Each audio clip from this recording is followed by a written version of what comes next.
Почитувани гледачи, добре дојдовте во уште едно издание на емисијата Ваш пратеник. Денеска во нашата емисија гостин е пратеникот Тони Јаревски. Добре дојдовте во Собраниското студио. Добро ве најдов и благодарам на поканата. По професија сте магистер по економски науки. Предпоставувам пред да станете пратеник, ова е ваш втор мандат како пратеник во Собранието, си работевте по вашата првична струка. Од каде љубовта кон политиката? Дали ве интересираше политиката кога бевте помлад, кога бевте средношколец? Па, сте истражувале очигледно, точно. Политиката не е работа во која што се влегува со одлука. Треба да имате љубов, треба да имате мотив, треба да имате желба и тоа е работа која што се гради во текот на животот. И токму така првите чекори беа во средношколските денови, во тогашните почетоци со нашиот помладок, со унијата на млади сели, многуте активности. И тоа беа времења каде што тоа беше простор каде што можевме се изразиме, каде што можевме социјалната дружба да направиме и да се обликуваме како личности, како карактери. И тоа допринесе многу. И таа љубов што се вроди, а не можам да негирам дека добар дел имаше и семејството, и од родителите што се пренесува некои традиционални вредности, некои вредности кои што се пресликаа со вредностите кои што ги споделува ВМРО ДПМН, од чии редови со гордост и денес сум пратеник во Собранието на Република Македонија. И така некако отпочна и тие во почетокот наивно, понатаму малку посериозно, поревносно и додека сатите веќе имате неколку 2 или 3 децени позади вас активности во политиката, каде што морам да укажам дека секој период си носи своји убавини. Една беше активноста на помлади денови, тоа беа други времења, каде што беа едни приоритети, како поминуваше времето и ние созревавме и ние се стекнувавме со и знаења и искуства кои што денес веќе имаме можности директно ги имплементираме во работата на Собранието, каде што е од една страна предизвик, од друга страна е и навистина една прекрасна можност да оној процес на учење, на дополнување на знаења да го надополниме со една конкретна активност и со нашата работа во парламентот. Од вашата биографија, објавена на Собраниската веб страница, гледаме дека сте роден тука во Скопје. Некако местото на раѓање и на живење си игра своја улога за да се изградиме како личности. Што најмногу влијаеше да станете она што сте денес? Дали е тоа местото на живење, секако тука е и семејството, традицијата? Од се помалку. Нешто спомнавме и преходно, но морам да укажам дека сега сте на место каде што треба да оној локал патриотизам да го надминеме и кога веќе работиме и одлучуваме и решаваме или имаме заклучоци, некои треба да ги имаме преди сите граѓани, не само локацијски или географски аспект, туку од било кој аспект, и од културен, и од социолошки, и од општествен, каде што навистина тежината и одговорноста на една одлука или на едно законско решение или било кој аспект од легислативата која што носиме, има импакт, има рефлексија врз секојдневието на нашите сограѓани, како и деловното обкружување во кое што работат, така да треба да имаме општото во прв план, но секако некои локални карактеристики, на крајот на краиштата јас доаѓам од изборна единица 1, се разбира дека има специфики кои што се разликуваат од другите изборни единици, на кои што сме силно посветени и кои што произлегуваат од секојдневната комуникација и со граѓаните, и со дружинијата, и со сите активни општествени чинители, каде што всушност и нашата работа токму тоа, да ги согледаме проблемите, да размислиме да предизвикот, да најдеме соодветно решение и тоа да го преточиме во конкретна мерка или акт. Ценам дека сега тоа го правиме добро и мислам дека заедно, и кога велам заедно, го мислам во најширок можен контекст, не само како пратеници од редовите на мнозинството, туку како сите колеги застапени во парламентот, кај што треба да имаме свој удел со кој што можеме да направиме подобри и поефикасни решенија кои што ќе имаат практична и квалитетна примена и имплементација во секојдневието. Во претходниот дел од разговорот спомнавме дека сте економист по професија. Колку вашето претходно работно искуство пред да станете пратеник во Македонското собрание ви помага денес во работата во законодавниот дом? Секако дека помага. Добар дел се разбира образованието и вториот дел, односно вториот сегмент на искуството што го велите вие, доаѓа и работното искуство. Се разбира дека сите прилики и проблеми кои што се биле соочени преходно или ситуации што се ги решавале, помага да дојдеме до моментот да препознаеме некоја ситуација во некој законски предлог или во некој законско решение. Едно од аспект, она што е добро како да се искористи или се максимализира, а од друга страна, она што се покажало како проблем, како, не знам, причина за тесно грло или за нешто што го товарува процесите, да најме начин како со законски измени или дополненија да го надополниме и тоа помага во општата дебата во собранието што имаме, не само во рамките на пленарните седници, туку, како што знаете, најсуштинскиот дел е во делот на работата на комисиите и другите работни тела. Впрочем, во тој контекст, ако веќе дозволите да украдам уште некоја секунда, јас сум еден од оние цврсти поборници за користење за оние инструменти на деловникот на работата на Собранието на Република Македонија, кои што треба се почесто да се користат од типот на надзорни расправи, јавни расправи, каде што спектрот на вклучени дискутанти во расправата или во разгледувањето на предлозите на законските решенија треба да биде во најширок состав, кај што треба да бидат офатени издруженијата на граѓани, експертите од фелата, да имаме едно пошироко мислење со цел истите тие мислења за клошоци понатаму да ги преточиме во одредби од предлог законските решенија што се пред нас. Така да не сум од оние што велат дека актите се на некој начин Библија, но оставаме простор во еден најширок консензус, со цел да имаме консензус, некоја заедничка работа, не мора секогаш се разбираат, разликите секогаш и нодат до подобри решенија, но ете во процесот на носењето на актите да бидат офатени и вклучени што е можно да имаме една диверзификација на мислења кои што ќе бидат преточени во законските решенија.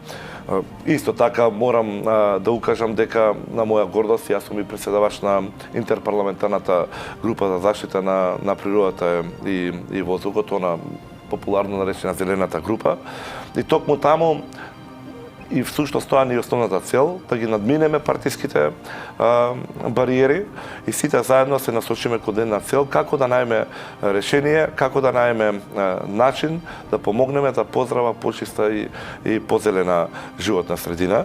Тоа е тело кое што веќе неколку мандати назад функционира, кај што има серија на активности, кај што со задоволство можам да укажам дека навистина успеавме да дојдеме до консензус по серија на прашања, исто како што тоа помогна и на пример за дискусијата за други некои законски решенија што беа во рамките на Комисијата за транспорт, дигитална трансформација и животна среда, можеме подоцна ако сакате и за тоа да продискутираме.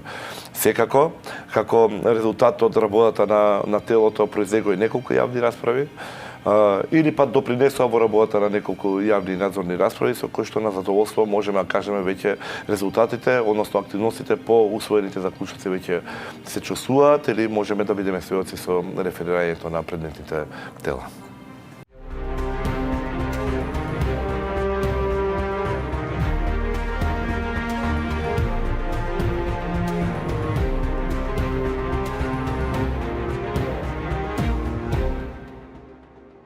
Како пратеник членувате во неколку работни тела тука во Собранието. Доста сте активен кога се работи и на говорница и на комисиските расправи и за економските закони. За што најмногу дебатирате и за што најмногу се залагате како член на овие работни тела? Па добро, во повеќе комисии сме, подпредседател сум на Комисијата за економија и труд, исто така сум член во Комисијата за финансирање и буџет, но исто така сум и дел од Комисијата на транспорт, дигитална трансформација и животна средина и уште неколку други, но фокусот генерално на работа не е токму во овие тела и со гордост можам да укажам дека заедно со колегите не само што допринесуваме со добра расправа да ги согледаме предложените законски решенија, но исто така бевме подносители и на серија на закони со кои што ете веќе има практична примена, за кои што е општо задоволството од истите. Неколку новитети како што можеме да кажеме еве сега сте во почетокот од 2026 година, од 1.1. отпочна со примена и законот за работен ангажман. Еден од ретките закони во историјата на собранието, кај што малте не беше и ние бевме иницијатори, ја спроведовме постапката, но исто така со задоволство можам да укажам дека беше можеби подржан со најширока поддршка од сите пратенички групи, каде што серија на категории на граѓани ќе имаат нови можности, нови опции за нивниот работен ангажман, каде што ќе можат да допринесат и по однос на индивидуалното нивно учество на пазарот на труд, но исто така да помогнат и на работењето на деловното окружување на фирмите и предпријатијата. Така да, воедно сакам да укажам дека се радувам што и токму тука го правиме овој дел од разговорот. Ова место и оваа сала мене ми представува посебно значење. Практично, моите први чекори во собранието беше токму во нашата сала купола, како што велиме, и искуствата кои што ги стекнавме овдека беа навистина драгоцени.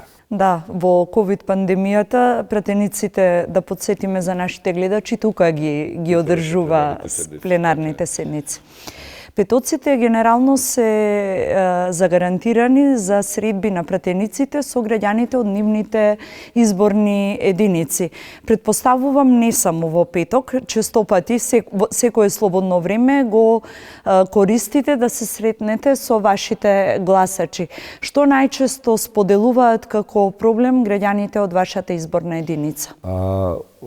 Убаво го кажавте и убаво го дефиниравте истото. Не е само формалниот и официјалниот аспект што е предвидено секој последен петок да имаме нашите канцеларии отворени, туку доколку сакаме да имаме добар и квалитетен пристап во работата, навистина бара посветеност. И она што ние го велиме, што произлегува од деловникот дека собранието во постојано заседавање, навистина е така.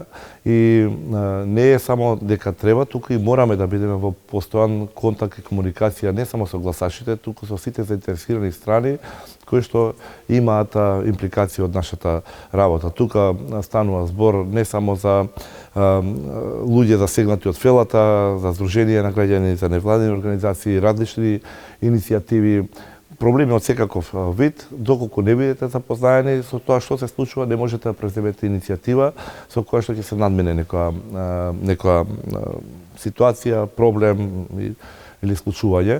И воедно тука морам да кажам дека кога веќе кажуваме за соработката што се сотела блиски до собранието или надвор од истото, морам да укажам дека соработката што имаме сите како пратеници колеги со парламентарниот институт, нивна соработка која што резултираше со многу компаративни анализи кои што помогнаа во работата и успеваше се да надминеме самите себе си или да стигнеме до некој заедничко решение, имајќи ги предвид релевантните податоци кои што ги добивавме од парламентарниот институт, од нивните извештаи или се на состојбата, така да треба да бидеме посветени, треба да бидеме во контакт со сите, треба секогаш да бидеме отворени, бидејќи на крајот на криштата тоа е бенефитот од двете страни, од обостран интерес е во истото. Мора да тече информацијата, не само да се дојде до моментот на решение, туку да се следи понатаму имплементацијата на истите со цел да видиме какви тие решенија се спроведуваат, какви резултати даваат и евентуално доколку треба и понатаму нешто да се коригира или да се интервенира со некој подзаконски акт или некој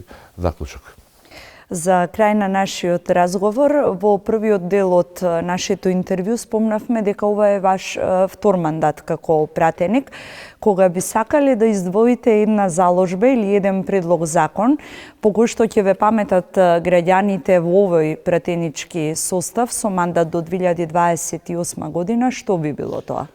Веќе на еден укажав, за кој што имаше за мене посебно значење и кој што навистина имаат корист сите граѓани, но не знам, ние сме предлагачи на многу закони, не само сега. Прво има разлика меѓу минатиот мандат каде што бевме дел од опозицијата и овој мандат каде што се сега дел од мнозинството.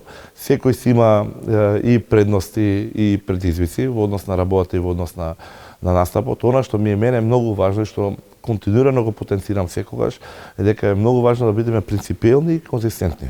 Прво, она што се залагале како наши уверувања, како наши заложби, да имаат еден континуитет, И второто, во делот на принципелноста и конзистентноста, веќе ако велиме, програмските определби и ветувања што се имале на изборите, како да најме соодветен начин во овој веќе вториот мандат, како дел од мнозинството истите да ги реализираме. Така да, од аспект на законите, не сакам да извадам уште еден закон како посебен, но ќе укажам дека законските решенија мора да се гледат како целина.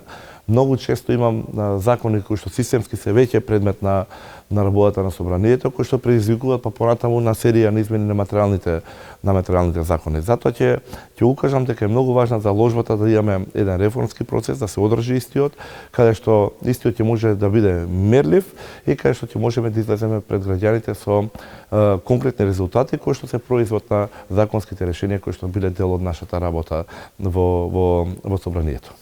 Ви благодарам за нашиот денешен разговор и што пред нашите гледачи се представивте каков бил вашиот пат до политиката и за вашата активност во собранието. Ви благодарам уште на поканата и она што изумивме, можеби сега момент да го укажам. Се радувам што Собранискиот канал веќе прераснал во една многу сериозна институција, каде што исто така како дел од програмскиот совет на Собранискиот канал заеднички гледавме како да го подобриме истиот и се надевам дека ќе имаме уште многу емисии, уште многу гости, дебатни емисии и успеси во иднина. Ви благодарам.